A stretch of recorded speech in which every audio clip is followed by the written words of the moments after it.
Chapter 15, Library of Souls.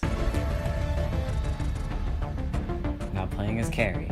The next morning, you enter the lounge to find the survivors of the bombing huddled together, looking shell-shocked. Warren's one of them. Soul is doing a sweep of the room and writing down notes on his data screen. I don't know why I changed it up and said data this late in the game. He mutters softly to himself. 27, 28. Hey, Sol. How you feeling? I'm here to talk, anytime you need it. The greatest fear is your well-being, Captain Alara. You ran right into danger, which is admirable, but my concern for you, at least my objective judgment. Meridian walks into the room, wiping his hands on his pants. I've tended to all the injured survivors. Fortunately, there was no permanent damage. That's great news. Thanks for keeping us posted, Meridian. Corvus stands at Argo's side, staring adoringly at him. Yay, we get a little moment since I spent the diamonds for his life. Most of us barely survived the past couple days. All we can do now is protect those left from further harm. Quite right, Corvus. We should focus on providing a safe place of refuge inside the Atlas. Leona pounds her fist on the arm of her hover chair. We've suffered enough! It's time for justice! Matara was the final straw! Before we... Adara interrupts you with a huff. It's obvious who's behind these attacks. What other vile riffraff but the Jara would bomb the Vanguard capital? The Jara would never do thus. They're noble soldiers fighting oppression, not terrorists. The Jara and Vanguard were there for the peace talks, not war. The explosion was debilitating. Arguing about it is pointless. Nothing we do can bring back those who were lost. There's no reason to assign blame without proof. Exactly, Captain Lara. We've got to stick together. Bee flies closer to your ear, lowering her voice so only you can hear her. Carrie, I know you're already dealing with one crisis, but I think Eos and Pax are getting along. Glancing over to the corner of the room, you see Eos and Pax huddled together, talking in hushed tones. Really? Fantastic. Might be the events of the past couple days have brought them together. As you head over to your siblings to investigate, you can tell from the way Pax is frowning that she's conflicted about something. Carrie, I'm glad you came over. Is everything okay? There's something we have to tell you. Zania steps forward out of the shadows. I'm sorry. I never meant for any of this to happen. Start talking. Pax quickly tells you everything that happened with her and Zania during the attack on the Atlas. And now she wants to try to make things right. I'd do anything to take it all back, Captain Alara. I hope someday you won't hate me as much. Not that I deserve anything else. And then they make you really, rock in a hard place, this one, where it's like, you have to either be like, well, it's fine. I mean, insert gif of, Jake from Adventure Time. She'll be fine. Everything's fine. But the monsters! It's fine. It's fine. Are you sure? Yeah. Well, it's fine. She'll be fine. It's fine. Or be like, you betrayed us and I can never forgive this ever. Which, I don't know. I think I went with the more extreme option just because, we still don't know what her alliance is and if she's lying to us. Zania, you betrayed us.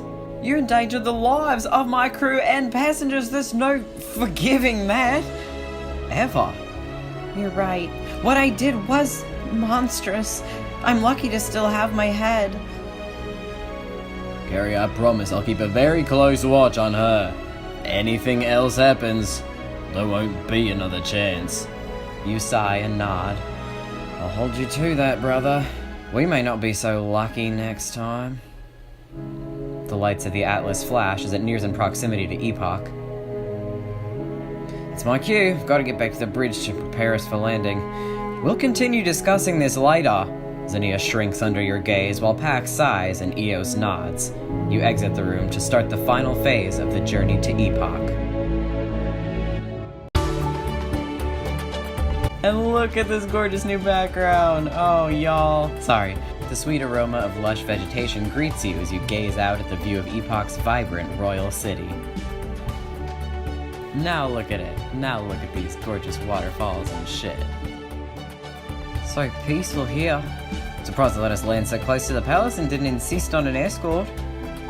They don't worry about outsiders. You have to be invited here. Sakai beams as he looks out at the horizon of colorful buildings.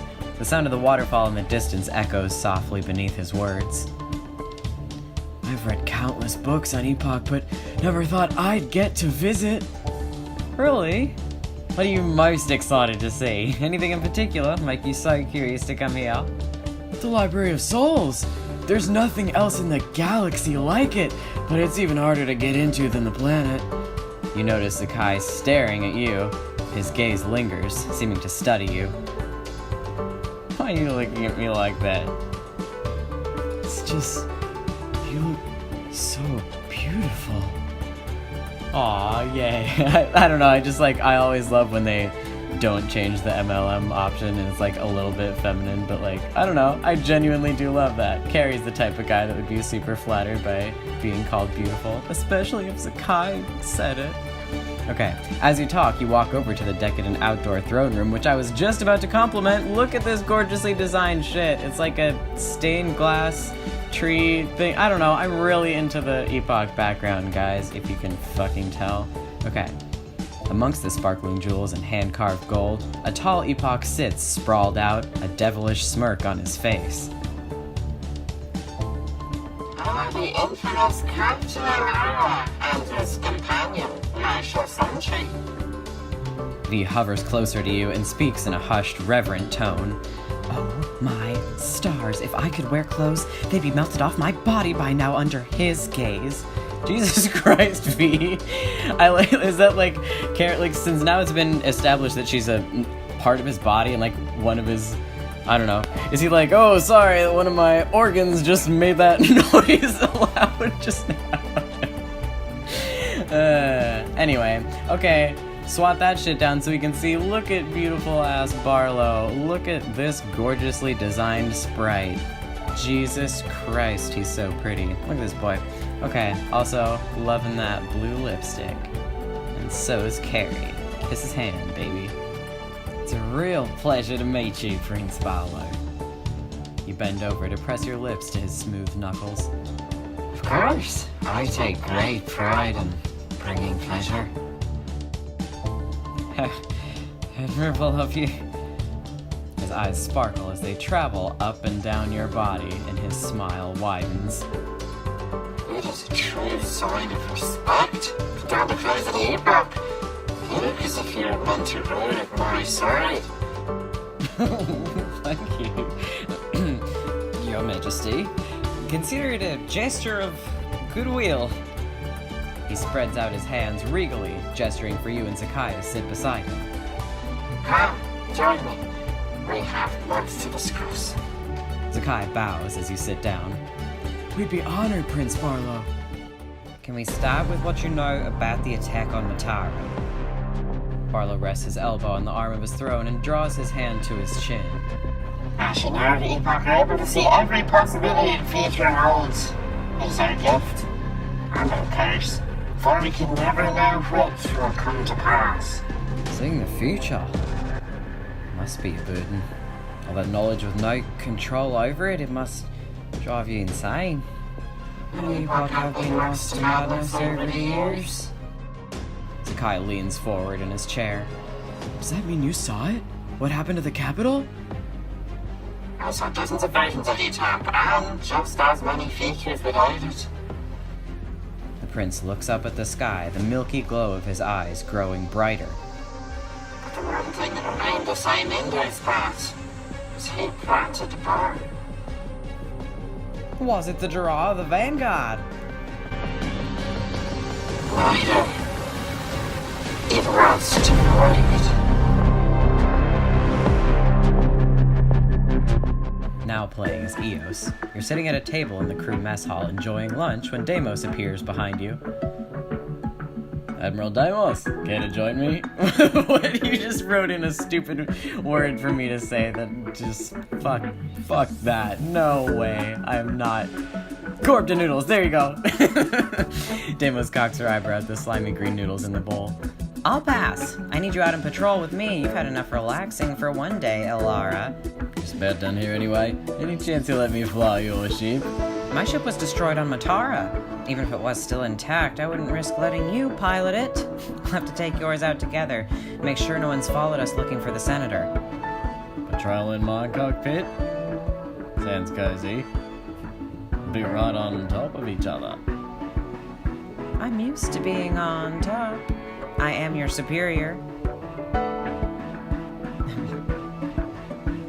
And I'm great at taking orders. Oop, and it's canon! There we go!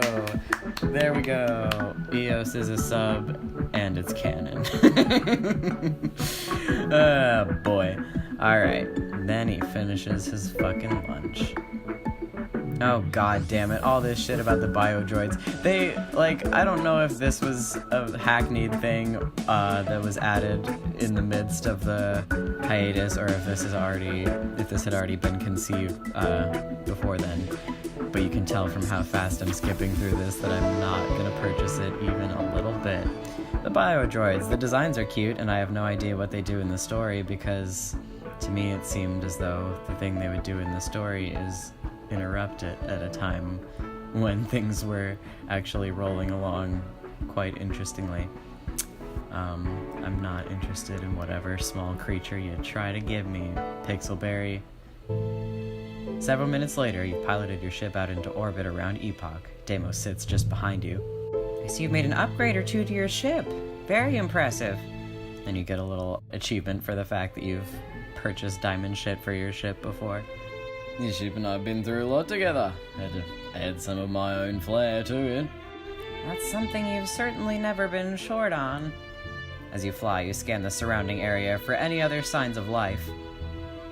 Looks like we're all alone up here. Now that no one can overhear us, there's something we need to discuss. Oh, shut up about that shit. Is it about the war? No, things have only been escalating since the attack. She nods slowly. There have been whispers that an influential Jarrah leader has returned. Who? Our informants have yet to hear a name. All we know is that the leader is powerful enough to rally even the most fractured Jarrah forces. Is it gonna fucking be Izar or something? Your grip tightens on the controls as you arc the ship around Epoch. The Jarrah united and the Vanguard more spread out than ever. Why won't stop until they've completely destroyed us? Then we need to be ready to fight for the worlds under our protection. We'll do everything possible to keep them safe. As you glide the ship around an asteroid field, Deimos leans forward and places her hand on the back of your chair. The best way to prepare for battle is to hone your skills. My skills are as sharp as ever. Deimos cocks an eyebrow and looks you over. Her eyes linger a little on your mouth. Prove it. Show me your best moves. In or out of the cockpit? Just taking every possible chance to say cock. Both PB and EOS are. I know already ahead of time that I'm gonna for sure. I love that she says this is a good chance to get even closer, because at this point they're just having characters say that instead of the little narration like it used to be. I already knew ahead of time that I was gonna purchase this one because I didn't the first time, so there you go. Here's your first time seeing this shit. And I think I'm gonna do, oh wait, first there's some flying shit that's not that interesting. It's not that bad, it's just not that interesting. But I think I'm gonna stick to my usual standard of operations lately, which is that when there's a like sexy diamond scene, I just, you know, don't talk over that and let the audience enjoy it by not ruining it.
Oh, and I guess we're still here. This is like the same moment. We're still back on Epoch. Okay. Now playing as Carrie. The entire galaxy seems to quiet in the moment following Prince Barlow's revelation. The what? I don't understand. They were wiped out centuries ago. How could they execute a massive coordinated attack without anyone even knowing they existed? The prince rises from his throne, holding out his hand to you. Come, it's best if I show you. Too kind. You slide your hand on top of his outstretched palm. Only when I want to be. I can't imagine when you wouldn't. Prince Barlow guides you and Zakai down a path carved into the face of the cliff. The roar of the waterfall grows louder as you approach a majestic building overlooking the chasm below.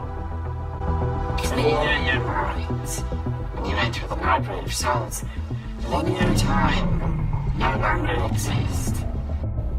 Large hand-carved doors swing open and you tentatively step inside the Library of Souls.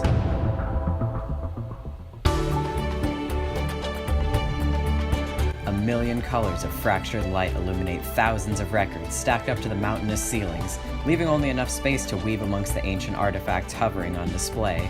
And another great, original new design background that can't ever be used on anything else again. Whoa. Can I touch one of those relics? Maybe a floating one? Such a fucking dork ass. Just had to make Carrie be like, can I touch it? If you wish to spontaneous combustion, be my guest. I'm sure we'll find plenty of other things to do, like study the archives. Barlow's milky eyes emit a cloudy blue glow as he raises his hand. A record flies down from one of the shelves into his grasp.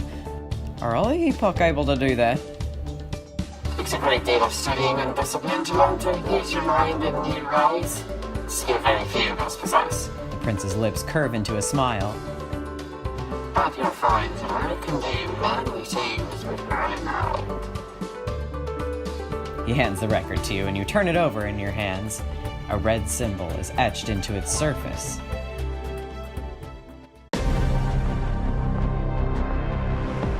The attackers on the Atlas were wearing this. And it appeared over the Senate building during the bombing. The rest of the galaxy may have forgotten what this symbol means, but the Epoch remember. It's the mark of the pride. 2 more records float down and the prince shows you the symbols on each of their sides. The Vanguard. In the Jura. Are you saying everything's connected? That we cannot have one without the other. But that is not something they would care to admit. Seems ironic, since they're bent on destroying each other. Barlow rotates his wrist, and each of the records projects a series of images into the air around you. To fully understand, we must go back thousands of years. Mounds burst from the ground and form into sparkling crystals, the holographic images passing through your body as they transform. Oh, it's the fucking motherfucking... Oh my god, I was just saying before I played through this chapter, I can't believe that Void has not yet used the hero and Endless Summer fucking planet. Hey, I guess someone else thought that too on the production team. Alright. Which planet is this? It's beautiful. Like something out of a dream. Or out of a 3-part book series about an island where... or out of a single book that I was fucking promised a second one. 2020, Hero Book 2. Sorry, just throwing that in here. Okay. Thousands of years ago, a far-off galaxy within a dimension parallel to ours. This planet was destroyed. Oh, so we're fully going with like the actual canonical thing that is also in Hero and Endless Summer. That's kind of fucking badass. I love it. Alright, Pixelberry heartfelt verse. Berryverse, as it were. As it exploded, pieces of the prison's myriads current traveled through a wormhole connecting our galaxies, and later mingled with other unknown particles. thus the most radioactive substance known had been formed. Neon-colored particles drift through the air, rising from the fire and weaving each of you in a rainbow of light. Astrodust. The projection fades from view, leaving you standing in the Library of Souls once more. Is that why using Astrodust in tech is banned? It's that dangerous? More than you know. Its lethal winds destroyed entire planets and forever altered the genetic composition of every surviving creature. Is that why our species is so different? We've always learned that our evolution was slightly changed by Astrodust, but it wasn't a minor change, was it?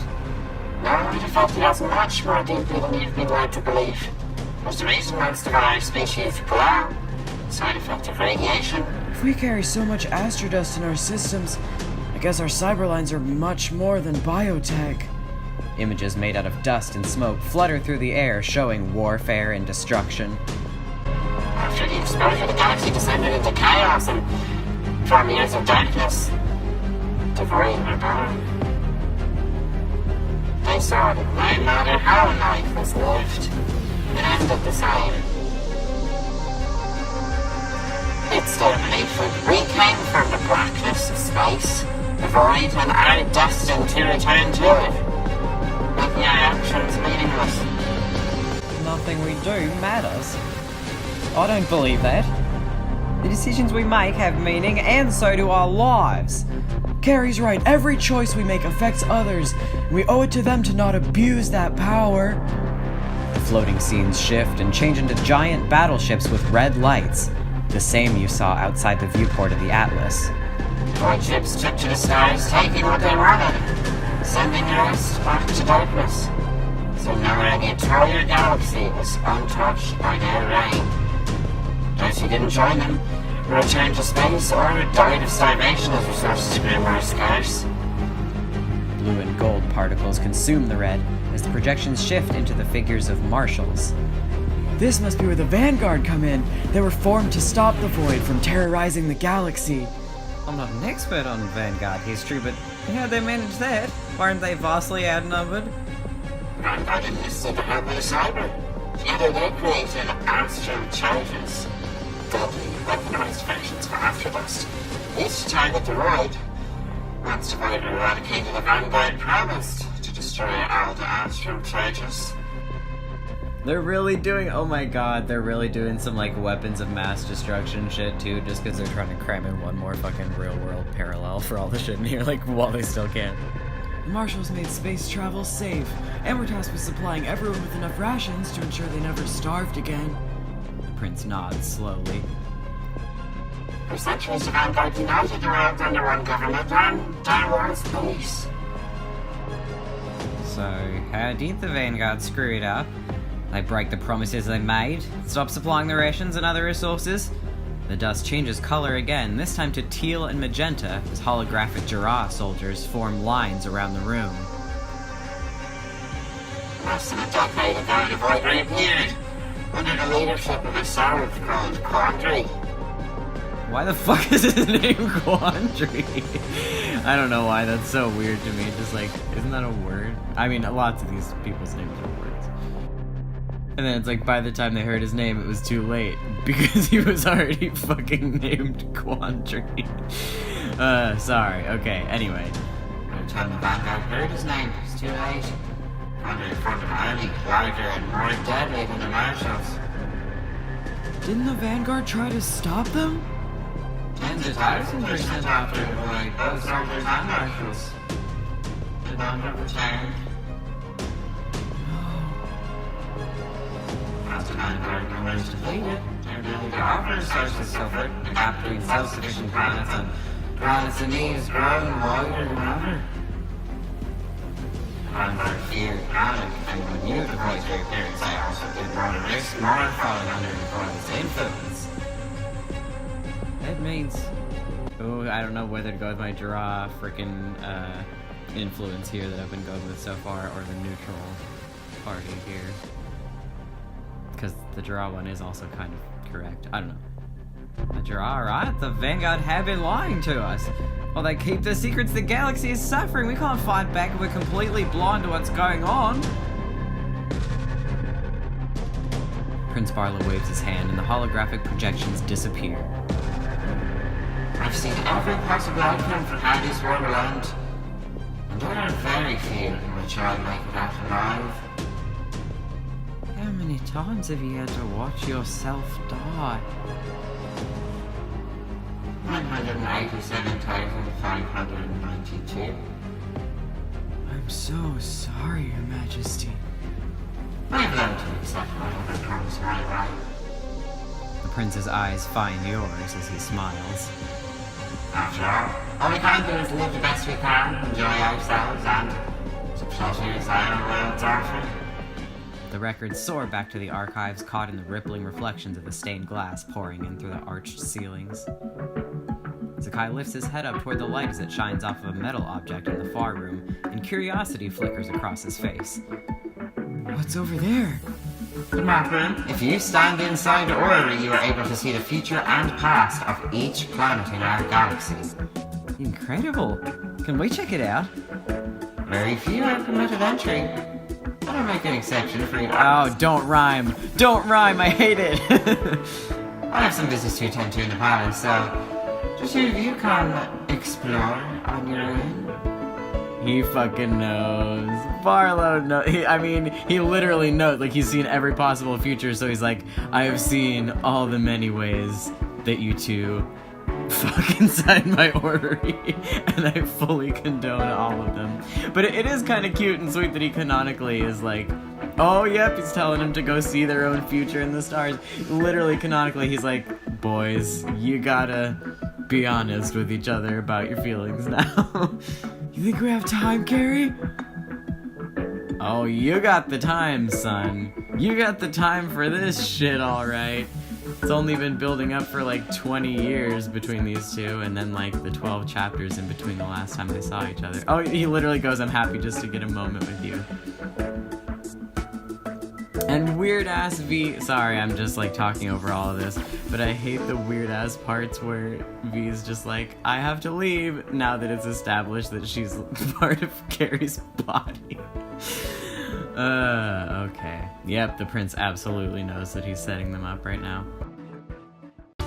As they leave, Zakai steps into the map room, gasping at the sight of the massive orrery, turning on its own, moving its gears and planets through dazzling holographic constellations. And I'm dazzled by it too, y'all, because look at this, once again, new Gorgeous Choices background. It's got the little spinny thing going through the orrery. I was like, I'm so happy. I didn't think we were gonna still get like totally new gorgeous backgrounds this late in the game, this late in the book. I'm so delighted. It's breathtaking. You move closer, watching as Zakai gazes in absolute wonder. Projections of stars shimmer across his body like water as he reaches up to touch one of the golden rings. Yes. Oh, first full view.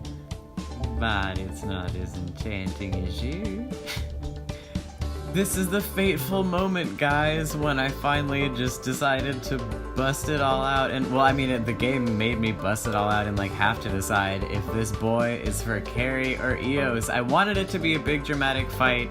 I guess that is never going to happen, and it's not going to be acknowledged. I mean, I'm still kind of, like, trying to make it happen, trying to hope that Pixelberry will let me, but I think that's not the reason that was included here, if there was even a reason that they made him romanceable by both siblings at once. I don't know the reason. Was there one? Anyway, I feel like even though I like both of them, not both, I like either of them with Zakai, I feel like Carrie's the one that's like for him, that's like end game for him, that like they're each other's primary partners and they can't live without each other. And Eos has Oberon still, even though he's... Okay, moving on. Gee, I can't stop looking at. Zakai tilts his head down, trying to hide the violet glow spreading across his cheeks. Oh, you're cute and you're speechless. No one can catch me off guard quite like you can, Carrie. Together, you and Zakai weave your way into the center of the orrery where the swirling planets surround you. I think if we move one of these planets into the center with us, we can see images from its past or future. Start out with your baby soul's planet. Strawdonimus. You reach for the planet, pulling it to your chest. The moment it reaches the center, it opens and a dark cloud pours out to form the opening of a cave. The mouth of the cave widens and dozens of bright crystals illuminate the glossy rock walls. We must be in the past, before the planet was populated. The sound of trickling water and the far-off howling of the wind echoes through the caverns. See, while most Animus are afraid to leave their planet, the rest of the galaxy has got to be pretty overwhelming. You close the orb and guide it back to its place. Okay, which one fucking next? Trita, Oberon's planet. Yeah. Reaching behind him, Zakai takes the planet and holds it between you. Brown dust drifts out into the room, forming projections of lush trees and jagged cliffs. When is this? I don't see... Before he can finish, flames lick across the landscape, devouring the green forests and the wild vegetation. Huts sitting atop the mountains are lost to the red and orange fire next, and soon the surface is nothing but smoke and ash. Is this the future of Trita? One of the futures. Remember, the epochs see every possibility. There's a chance this won't happen. Being able to see this and doing nothing, not knowing if it's true, would tear me up inside. I'm beginning to see why Barlow called it a curse. With shaking hands, you remove the orb, and the burning heat of the fire rushes back where it came from.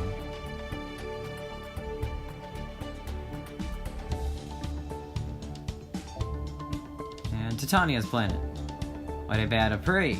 The planet comes into view and you quickly snatch it, then release it in front of you. Projections of warriors pour out of the orb, swinging swords and screaming as deadly weapons find their marks. The wars of Apri. These were waged for centuries as they fought for their limited resources.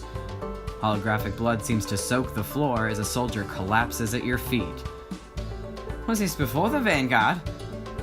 Long before, probably connected to how the Vanguard offering resources brought about peace. As another warrior lunges at you with a pointed weapon, you force the orb shut and watch as the scene disappears.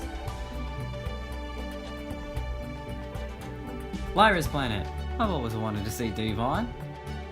Zakai smiles and catches the planet as it spins by, drawing it to the Nexus. As it opens, dozens of flowers burst out, winding and twisting into the shapes of tall buildings that touch the holographic clouds. This looks like the future. Divine is known for its small villages, not cities. The sweet smell of, oh my god, they did this stupid ass, sorry, I just like the names of the two like made up flowers instead of creating something new. They just did like honeysuckle and I don't know what the second one's supposed to be, and then hyacinth and dragon snap. I don't know why that pissed my gardening ass off. I like flowers, guys. And then this line, like, I know they meant like because war doesn't destroy any of them, but it sounds like he just meant like because they're fucking a lot. Zakai shuts the orb and it returns magnetically to its place. Last but not least, Deimos and Xenia's planet. I want to say Thal. The planet rotates by you and you catch it, bringing it to the core and releasing the orb's mechanical door. A blast of white quickly blankets your surroundings, the snow projections shifting into floating mountains. I can see my breath. He releases a puff of air, and you hear cracking noises in the frosty air, because they used the word air again in the same sentence. Sorry to call out that shit, I just kinda hate that shit. You think this is the past or the future? My guess is the present. Seems like there's nothing the epoch can't see. You hold out your hand and watch as a holographic snowflake passes through it, then put the orb away. After the planets have been returned to their place on the orrery, Zakai touches one of the arches overhead. I think this will show us what the stars looked like over the eons. Might hurt to take a look. He cranks the mechanism, and more stars spill out, rearranging themselves as they form into constellations. It's the formation of our galaxy. How can you tell? I never told you this, but I used to sneak into the library on Cyber every night. I'd read and watch the recordings of our history and anything else I could get my hands on. No wonder you've always been smarter than me. Why'd you sneak? It's nothing to be ashamed of. He grips the back of his neck, avoiding your gaze. I was a technical cyber, Carrie. Reading, history, those weren't things we did. We were trained for manual labor, nothing more. Okay, this is some shit that, like, right as I'm about to make Carrie and Zakai be endgame makes me be like, Carrie, goddammit, maybe you're not. Like, really? This is the established kind of version of racism or classism or something in the cyber world, and he literally is gonna be like, even though this is his best friend and, you know, kind of love interest here, like, about to make that official, he's really like, hey, cybers are nice, no one would ever have tried to stop you. Like, didn't he tell you how he spent his lifetime being physically beaten up by other people? Isn't your own fucking sister? Hasn't she been told the reverse and always hated that? Didn't you say that? And anyway, I think Zakai, like, actually calls this out himself in his next line. Yeah. They bullied me enough already. There wasn't a law against it, but it doesn't mean I was welcome. Thank you for dropping some knowledge on Carrie's stupid ass. And then he, oh my god, sorry, he's like, I had no idea. You had to personally tell me about racism for me to know that it was a thing. Sorry, I'm like hella calling out my own MC. I already did that before where I said he was like not good enough for Soul. Carrie is kind of a fucking dingus. I don't know. Sorry. I didn't want to feel different from you. But it wasn't all bad. Being alone in the library gave me time to use my imagination. I'd read about other planets. He looks away bashfully, his cyber lines glowing. Write stories about adventures you and I would go on together on them. Stories about us? You're so adorable. That's the sweetest thing I've ever heard. Why didn't you let me read them? Plus, you're shy to even tell you about them. No one else knows they exist. Can I please hear one? I don't have them on me. You remember everything. I know you can at least tell me the plot of one. Okay, I'll tell you my favorite one. We were explorers in search of undiscovered worlds. Like the sound of that. We flew our ship into the deep reaches of space and found a completely uncharted solar system. Was it inhabited? No, that was our job. We told others, and together we oversaw the building of entire new civilizations. Sounds magical. I'd love to read all of your stories sometime. No promises, but I'll see if I can find a few. He's like, not all the dirty ones. Stars drift over Zakai's face, his cyber lines brighter than the glow of the starlight. So, was I really in every one of your adventures? Whether it's real life or fiction, I've always wanted you in every part of my life. The only worlds worth creating are the ones you're in. Oh, and you literally could be like, ha, good thing we're friends at this moment. But oh my god, guys. Oh my god, guys. If you think Ethan Ramsey is a slow burn, if you think Mark Antony is a slow burn, not only did these two boys like each other for like literally 20 years before this moment, but also there was like 12 chapters in between this moment, and also like a 6-month hiatus in between all that shit. So talk about the slowest burn. You can only imagine my excitement, my joy, my gay sorrow. Here we go, guys, because you know what I fucking monumentously chose, guys. Zakai, I'm head over heels in love with you. I can't hide it anymore. You're everything I've wanted for a very long time. Zakai inhales sharply. Carrie, this can't be real. I'm dreaming. You're not imagining anything. I love you, Zakai. A look of pure joy spreads across Zakai's face. I love you too, Carrie. I always have. The base of the orrery rises under your feet, lifting you and Zakai up as the metal arms surround you in a whirl of gears and moving pieces. As the ground shifts, Zakai holds onto you for balance, his breath catching as he gazes into your eyes. You know you're gonna. This is all some shit that, like, it would be, not only would I feel like it's more cheesy for another couple, but even if I had a different MC, I would feel like this is unappealing and stuff to me. Like, the idea of him journaling about them and writing these stories would be, like, a turn-off instead of the thing that clinched it and sealed the fucking deal and made me feel like, oh my god, these babies. I can't believe it. But I'm happy for the boys. I feel like that's perfect for them. You rest your arms around his neck as he lifts you into the air. He laughs gleefully.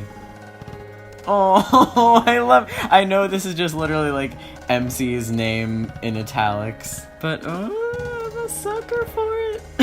I love it, guys.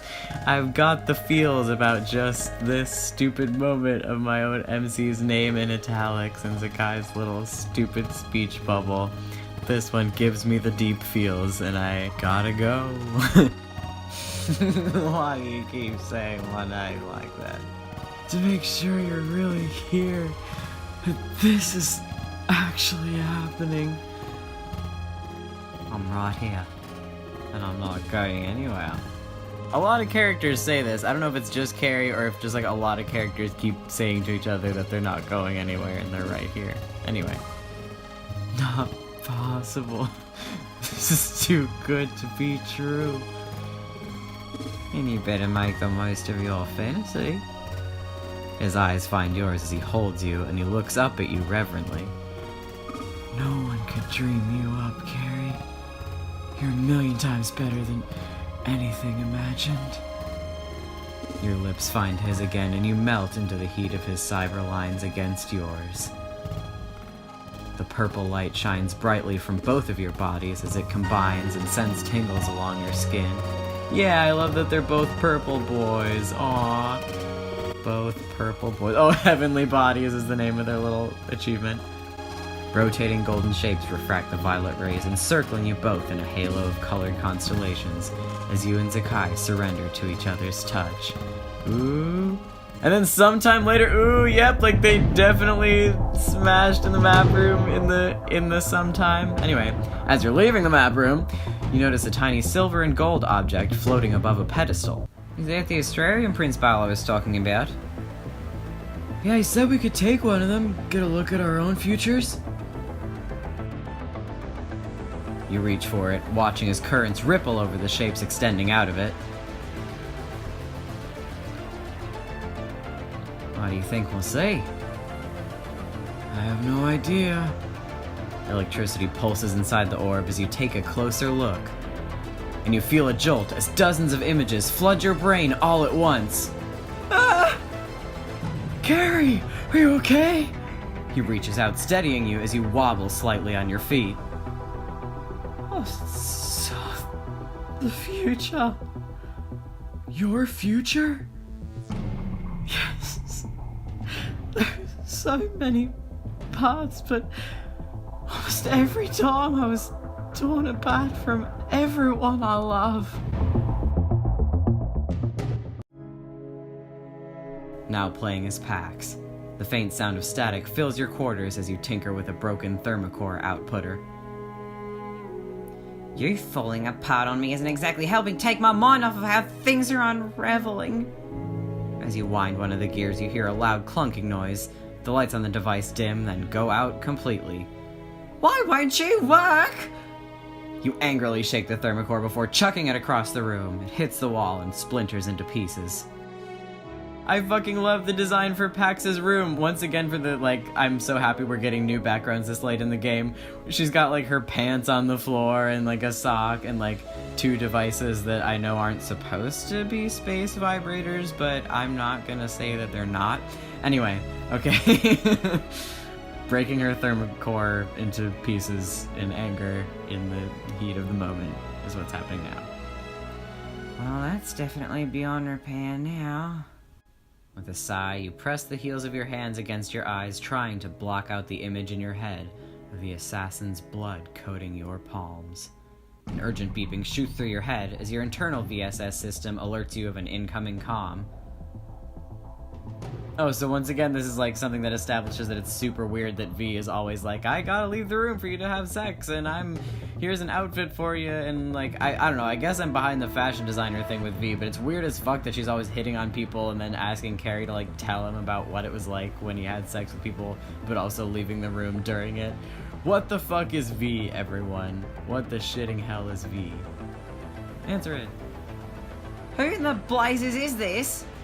A projection of an armored soldier wearing a mask appears in front of you. The symbol of the Jirah is painted across her chest. Pax, it's good to see you. General! How? I watched you die. I know. We have a lot to discuss.